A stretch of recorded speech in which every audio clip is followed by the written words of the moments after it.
மார்கழி தொடங்கி தை மாசம் ஹஸ்த நட்சத்திரம் வரைக்குமே இந்த திவ்ய பிரபந்தங்களை ஆத்துல சேவிக்கப்படாது, கோவில்ல மட்டும்தான் சேவிக்கணும் அப்படின்னு சொன்னாலே அதுக்கு என்ன அர்த்தம்? ஒரு சின்ன கரெக்ஷன். மார்கழி தொடங்கியில கார்த்திகை தொடங்கி, கார்த்திகை திருமங்கை ஆழ்வார் திருநக்ஷத்திரம் தொடங்கி கூரத்தாழ்வான் திருநக்ஷத்திரம் தை ஹஸ்தம் வரைக்கும் அனத்தியன காலம்னு பேரு.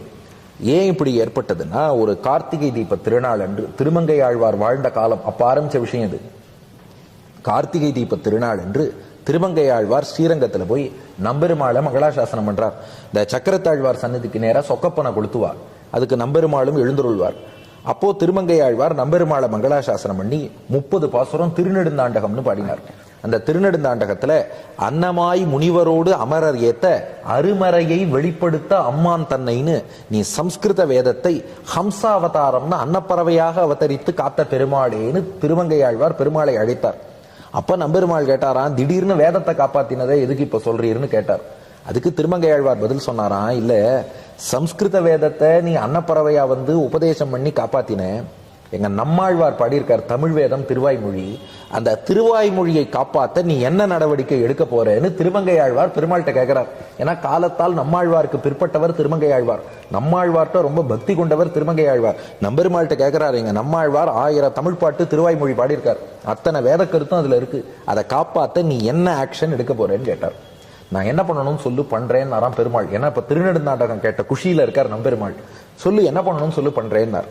அப்போ திருமங்கை ஆழ்வார் சொன்னார், அடுத்து மார்கழி மாசம் வருது, மார்கழி மாசத்துல அந்த நாள் வழக்கம் இப்ப அது பெருசா நடக்கிறது இல்ல, அந்த நாள் வழக்கம் வைகுண்ட ஏகாதசிக்கு 10 நாள் முன்னாடி அத்தியன உற்சவம்னு நடக்கும்.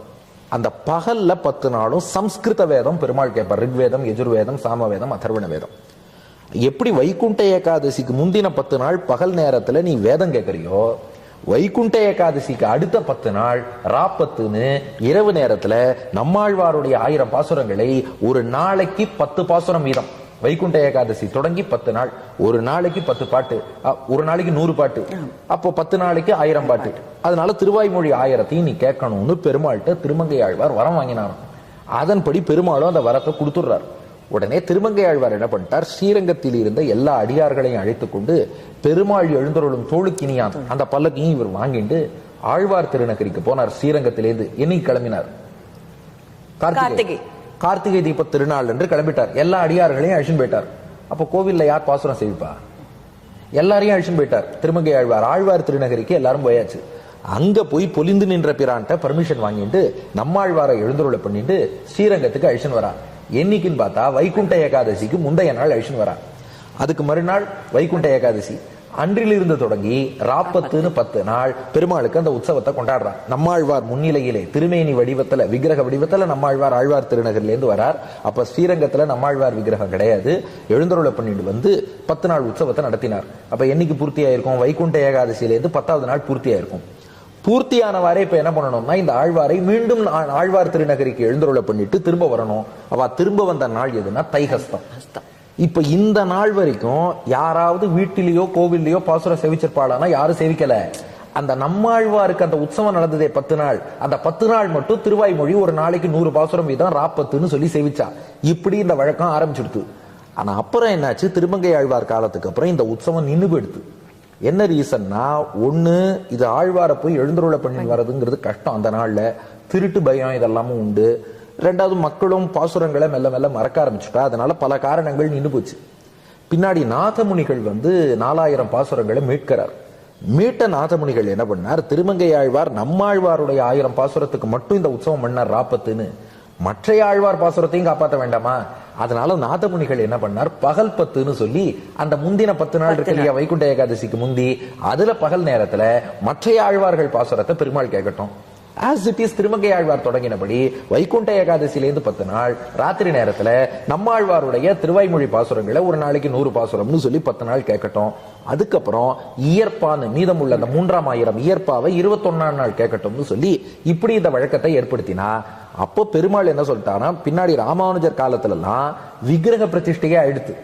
இப்போ நம்மாழ்வார நீங்க ஆழ்வார் திருநகரிக்கு போய்தான் ஸ்ரீரங்கத்துக்கு எழுந்தருளை பண்ணணும்னு இல்ல, ஸ்ரீரங்கத்திலேயே நம்மாழ்வார் திருமங்கை ஆழ்வார் எல்லார் விக்கிரகமும் எழுந்தருளை பண்ணியாச்சு. நாதமுனிகள் காலத்துல கூட திருமங்கை ஆழ்வார திருவாரி திருநகர்ல இருந்து நம்மாழ்வார ஆழ்வார் திருநகர்ல இருந்து அப்படிலாம் ஏழை பண்ணு இதை நடத்தினான். இப்ப அந்த தேவை இல்லை.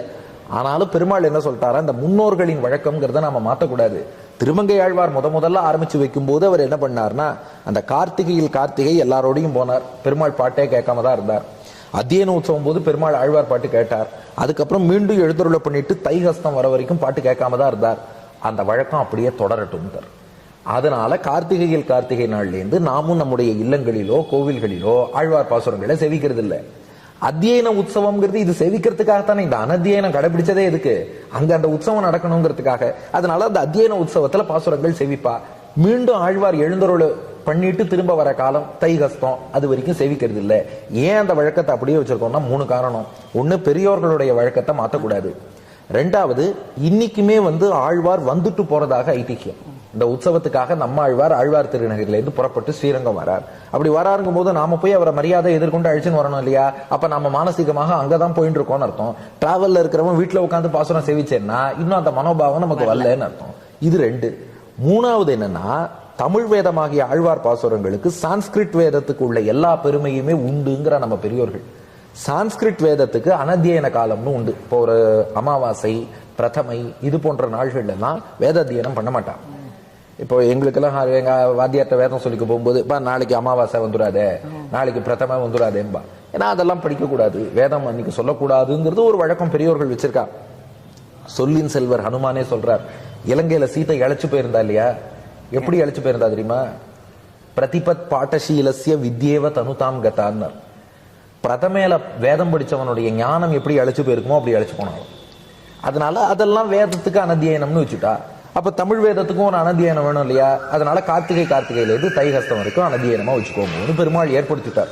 ஆனா இந்த அனத்தியனம் பூர்த்தியார காலம் சில திவ்ய தேசங்கள்ல அவாவாளுடைய வழக்கத்தை பொறுத்து மாறுபடும். அது அந்தந்த கோவிலுடைய வழக்கம். சில ஊர்ல தை மாசம் தான் அத்தியன உற்சவமே நடக்கும். எங்க கும்பகோணத்துல எல்லாம் பார்த்தீங்கன்னா மார்கழி 1 to 20 அத்தியன உற்சவம் அந்த மாதிரி நடக்கும். அந்த லோக்கல் வேறுபாடுகள் அங்கங்க பாத்துக்கலாம்.